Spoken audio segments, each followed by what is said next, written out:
Hey folks, it's Mr. Patron, and in this video I'm going to be going over the rest of the notes since we don't have class on Thursdays this week for what is formerly known as Brooklyn Queens Day, holiday that used to just be for students in Brooklyn and Queens. So I grew up having that holiday where other boroughs necessarily didn't, but now everyone's got it.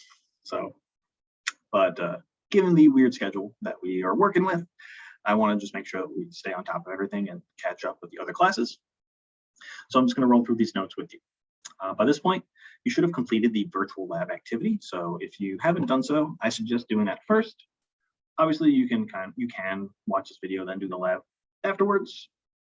But I think it will make more sense to do the virtual lab and then go through these notes here.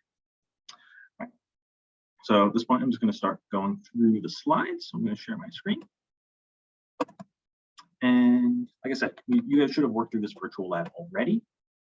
If you didn't, I suggest going through it first, but if you want to start with the video, that's fine as well. I'm going to go through the remaining slides from this presentation that you should be following along. Okay. So in this virtual lab, you were looking through something called an electrolytic cell.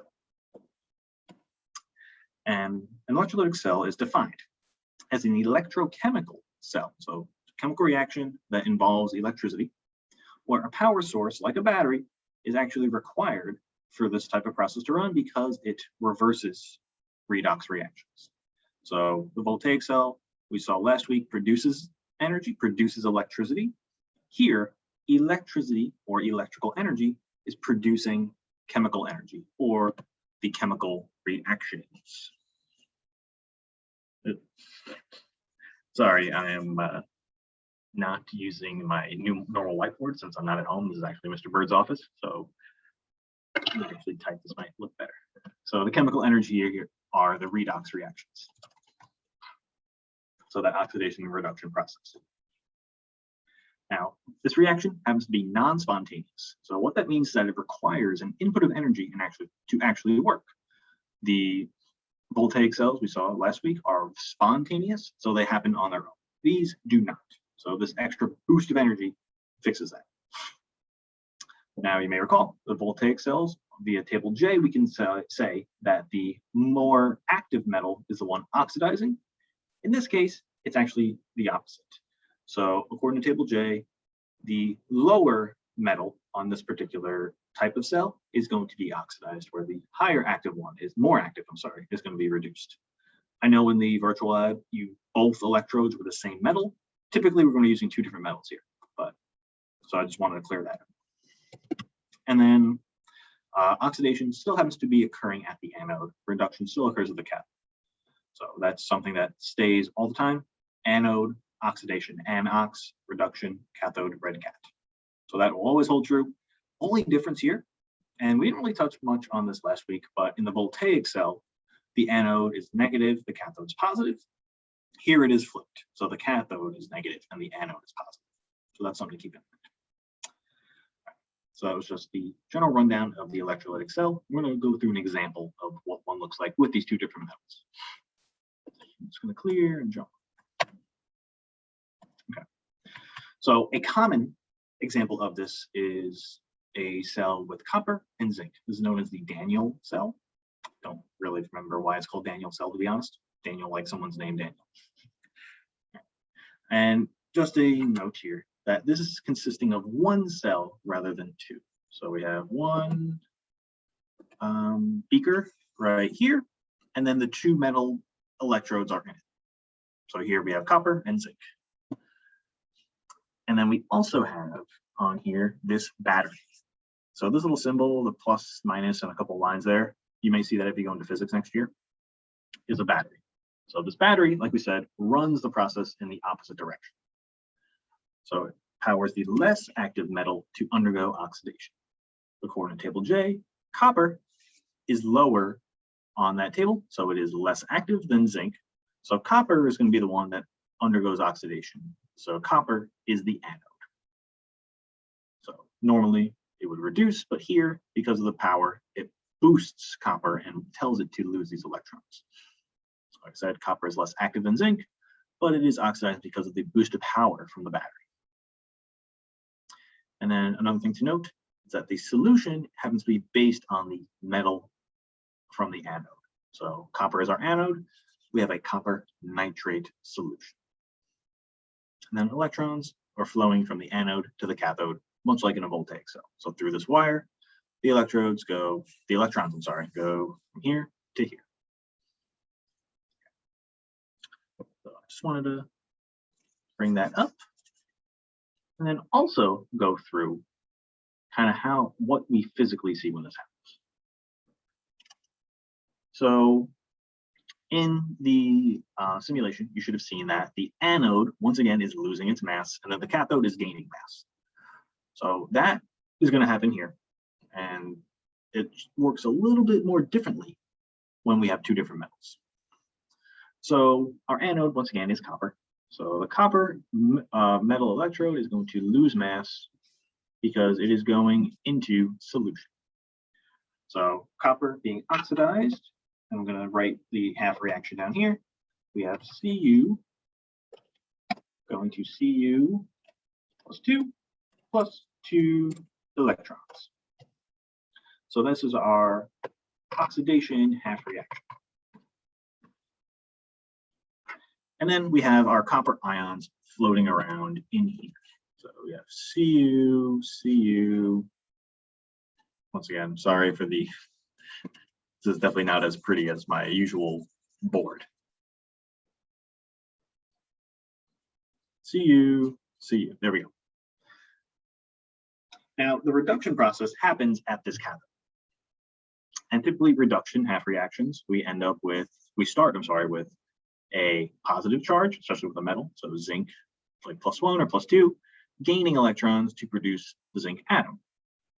However, we don't have any zinc ions in this particular solution. The only positive ions we have are copper. So in this case, the reduction half reaction actually does not involve zinc. It is using the copper ions, and those are undergoing reduction. So our reduction half reaction is going to end up being Cu +2 plus 2 electrons being gained. So the oxidation lost those 2, the reduction we're gaining them, producing Cu. So this is the reduction. And then this one, once again, was the oxidation. So what happens here is actually that the copper ions from the solution are plating onto the zinc metal. So much like we saw in our voltaic cell, the zinc electrode, or the cathode in general, would gain mass from the solution. This happens here as well, except we're not using that same solution as the metal. So zinc is not taking on more zinc. In this case, copper is coating all around the zinc. So this is pretty similar to the gold plating that we talked about earlier in the unit. So it's all coming back here. So once again, in this reduction process, copper is plating onto the zinc. And then we have a copper-coated zinc bar, which, I mean, doesn't really sound too exciting, but we can use this process to plate other objects in more valuable materials. This is exactly how gold plating works. And one of your assignments for the before class next week is a puzzle about gold plating specifically. Once again, this is how we set up the electrolytic cell. We're going to go through one more example, and then you guys are going to be on your own more or less. So let me clear and move on. All right. So just to kind of get this set up and see how it goes. So if we have manganese and cobalt electrodes are given to you. So 2 pieces of metal, manganese and cobalt, along with a battery. So once again, the battery is noted. All right, up here, that's the battery to create the electrolytic cell. So we want to know what's at the anode, which is the cathode, and which solution, manganese nitrate or cobalt nitrate, will need for this process to occur. So our anode once again, in the electrolytic cells, it is flipped. So the anode is going to be the less active metal. Remember, voltaic cell, more active oxidation. In this case, less active oxidation. So cobalt is lower on this chart. So cobalt is our anode. And then manganese is a few steps above it. That is our cathode. So our anode, once again, is going to be the positive. So this is going to be cobalt, and this will be manganese. Once again, sorry for my handwriting on this. I'm using a stylus on the touchscreen computer. So the solution, as you may recall, has to match the anode. So our solution is going to be cobalt nitrate. Once again, the cobalt is our anode because it's less active. So it is going to oxidize and produce the ions. The manganese is our cathode. It is higher up on the chart.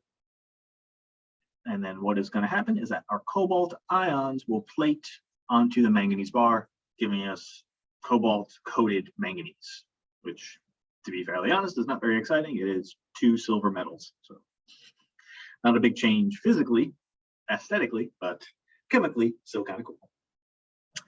All right, the next couple slides, you'll see have a couple questions about gold plating. So I want you to try to answer those on your own, as well as the Venn diagram activity. So you're going to just drag and drop the different slides into the Venn diagram, and out of that. Hope this video helped out. Please don't hesitate to reach out with any questions, and enjoy your weekend.